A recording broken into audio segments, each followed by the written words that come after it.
It is Tuesday night.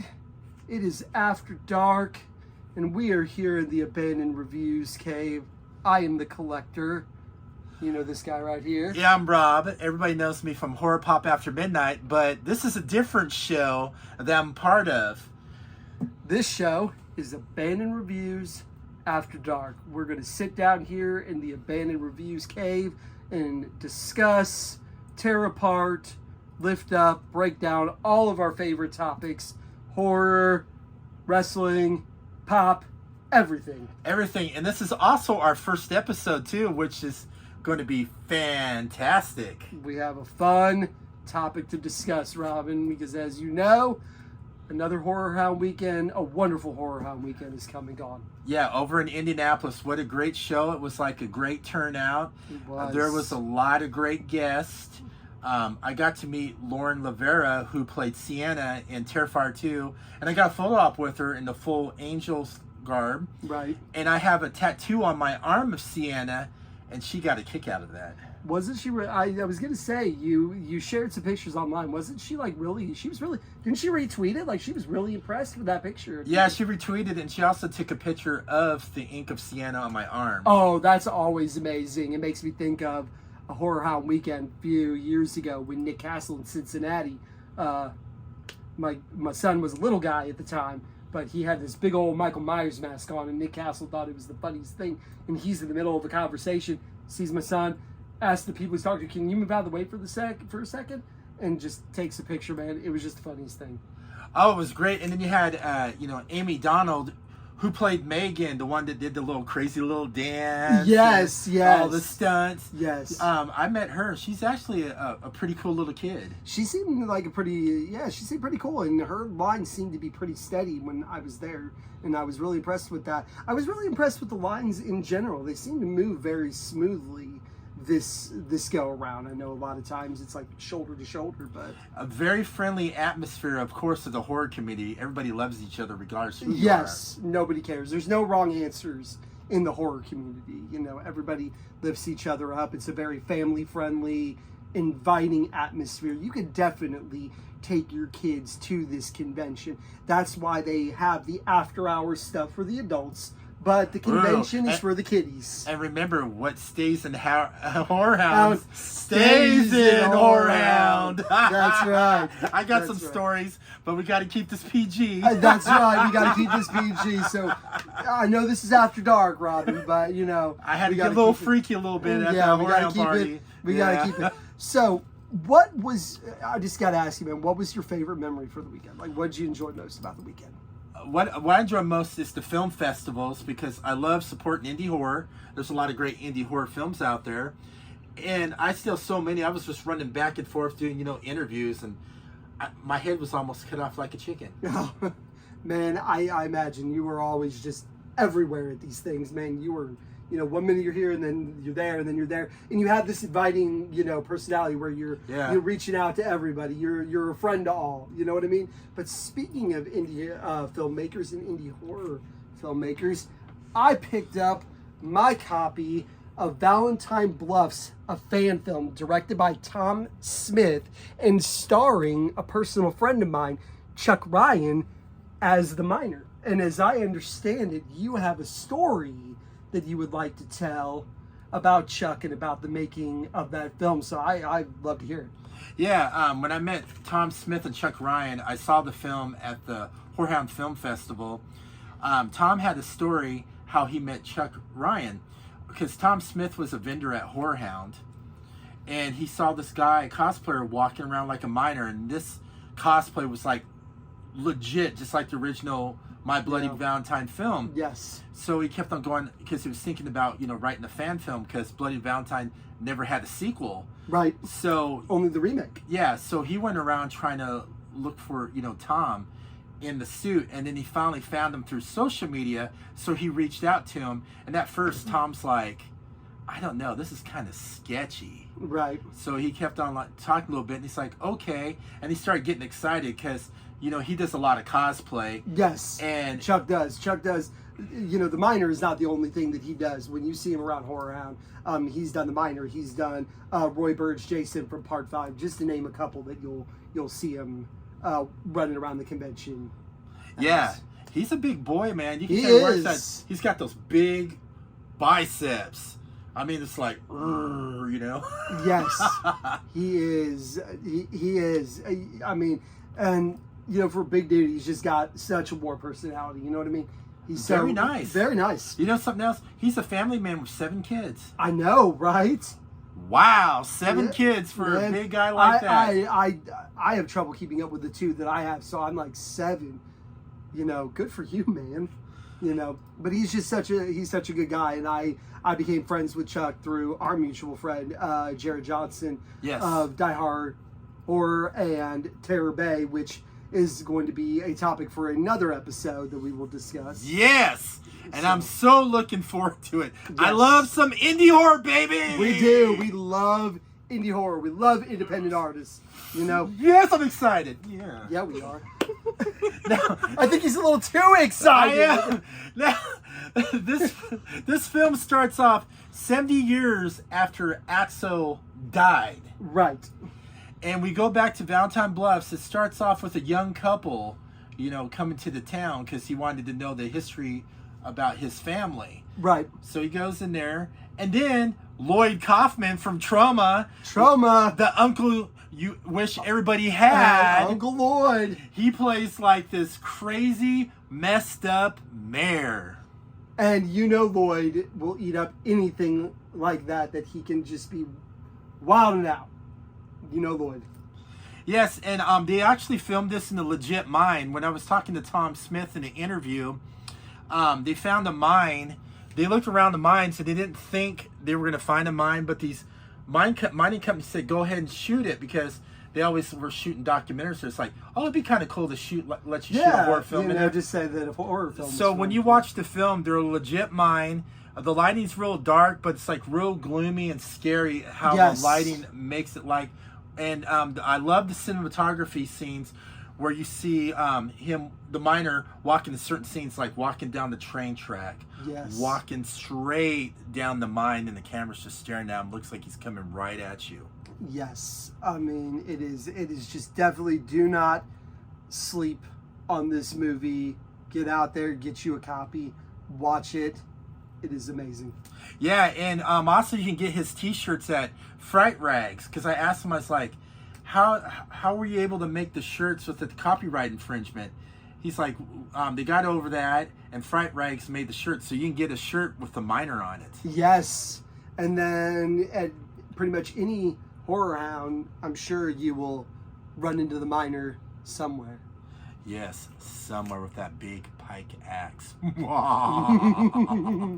All right, so I had a great time as well.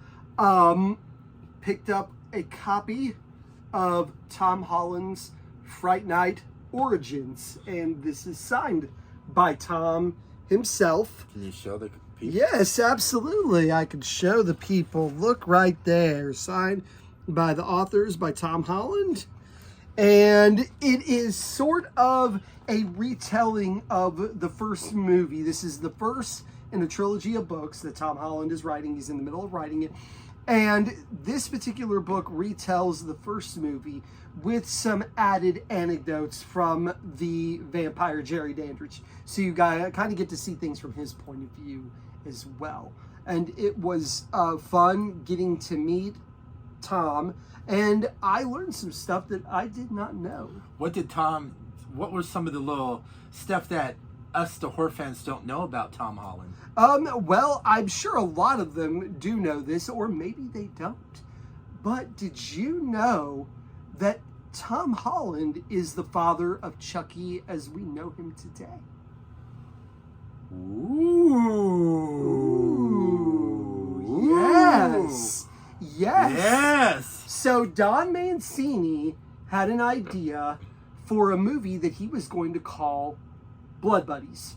And it was going to be 2 dolls and a little boy who is evil, and they exchange blood, and that's what brings the dolls to life.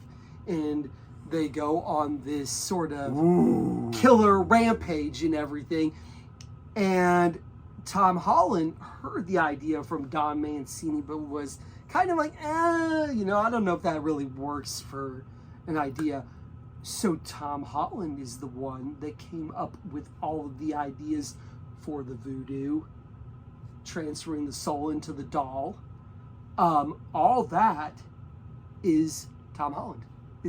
And a lot of fans will go to Don Mancini and be like, "Hey, will you do the I do a dambala, give me the power, I beg of you?" And Don's like, that's not me. That's not me. That's not me. That's not me. Picture that though. Yeah, Don's like that. That's not me. That's Tom Holland was in charge of that. So he not only did he direct, but I knew he directed Child's Play. I just didn't realize that he wrote a lot of it too, and a lot of the lore of the voodoo and everything was from him. And now obviously Don Mancini has embraced it and it's going balls to the wall with, you know, Chucky on Sci-Fi USA Peacock season 3 coming soon. Yes, in October. Yes. It's also coming on Hulu too. It's 3 of them. Yeah, Peacock, USA, and Sci-Fi. Yes, those are the 3 that Chucky season 3 will be on, and I can't wait to watch it.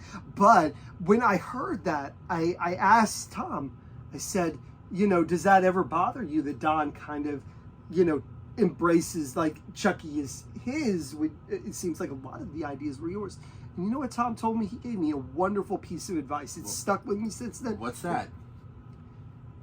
Failure is an orphan child, but success has many fathers.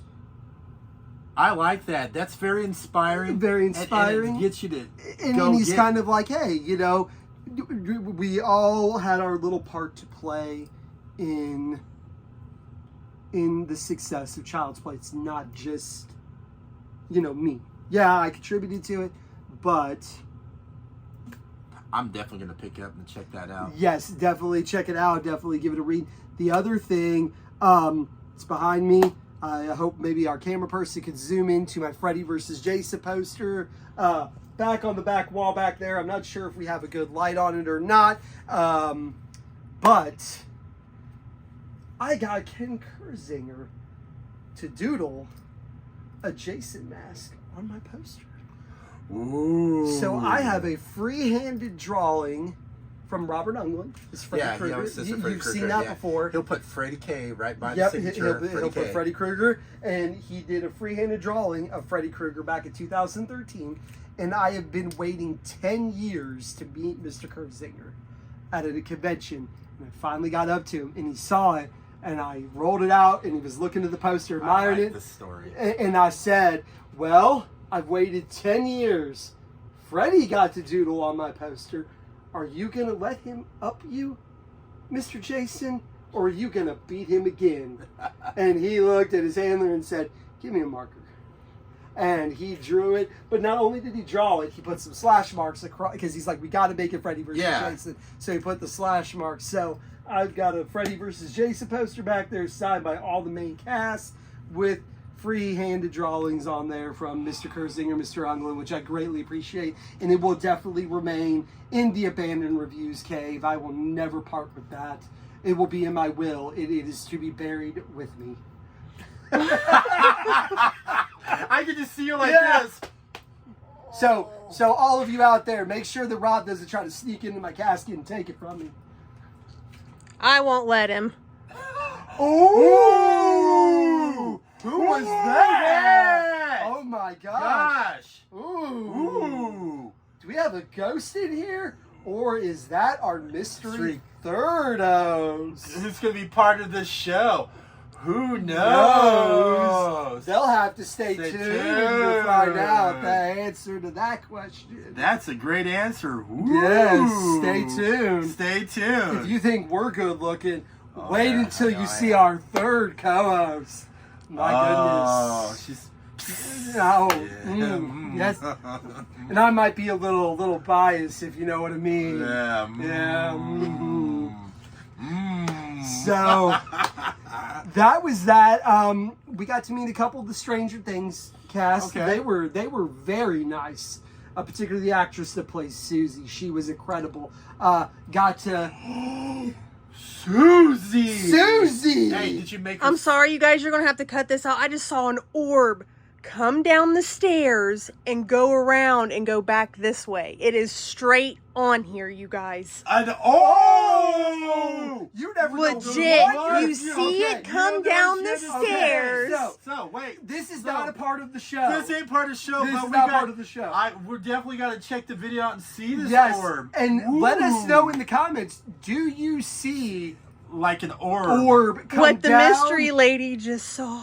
The mystery host saw the orb. Because the last time we filmed one of these, remember, we were here by ourselves and we heard something walking around upstairs and thought that, we thought somebody was in the house. And it was Yeah, we empty. did. It was empty. Wow. Nobody was here. I'm excited because I like the pair. Yeah, Oh, goosebumps, God, I'm getting right? goosebumps right I now know, just right? thinking You about never it. know what's going to happen here. Remember, 15 minutes and around the 15-minute mark. Ooh, our Ooh. co-host is trying to kick us out. I know. She's like, All come right. on, guys, wrap it up. So she was very nice. Got her to laugh because we were picking an autograph 8x10 and there was one, it was a cute one. It's a cartoon character of her and it has the never ending story on it. And Did she sing it to you? She did not.